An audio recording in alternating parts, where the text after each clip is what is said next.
طبعا يا جماعه المطعم ده للاسف الشديد اتحرق كله النهارده، منظر مؤسف، ربنا يعوض على صاحبه. فالموضوع ده اكيد فيه قطع عيش ناس كتير سواء شغاله في المطبخ او دليفري او الحاجات دي كلها. فانا الصراحه بعد ما لقيت ليه فرع صغنن كده موجود في محرم بيه، فانا قلت ان انا لو عملت له فيديو الناس بدات تتجه للفرع الثاني، هيبدا ياخد الناس اللي كانت شغاله في الفرع القديم ويوديهم هنا. فانا المره دي بجد طالب منكم تعملوا لايك وشير جامد للفيديو، عايز الفيديو ده ينتشر في كل حته، يعني انتوا فاهمين طبعا. ويلا بينا بقى نجرب مطعم كركي. وانا جبت من عنده اكتر اوردرين انا بحب اجيبهم عموما. اول واحد فيهم هو وجبه الميكس جامبو، في رز، في 2 عيش وكاتشب ومناديل، ده غير ان هنا في كولسلو وواحده حاجه ساقعه. والوجبه دي يا جماعه بتتكون من بطاطس كتير مع قطعتين ستريب وقطعتين بروستو. الهيصه دي كلها سعرها 220 جنيه، فقشطه قوي.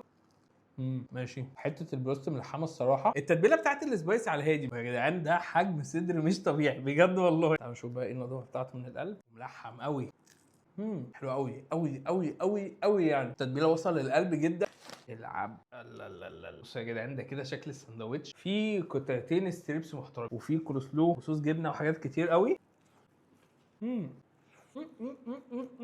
بصوا يا السندوتشات بتاعت كرك الصراحه ليها معزه خاصه جوه قلبي، لان بتبقى حلوه، فين الصوصات بتاعتها طعمها حلو بجد. الستريبس طبعا احنا اتكلمنا عنها، العيش اللي مستخدمينه يا جدعان بجد بجد خطير. فالسندوتش ده بالنسبه لسعره لا انا شايف ان هو صفقه ربحانه. بس بقى يا جدعان ما تنسوش اللايك الجامد، اشوفكم الفيديو اللي جاي، سلام.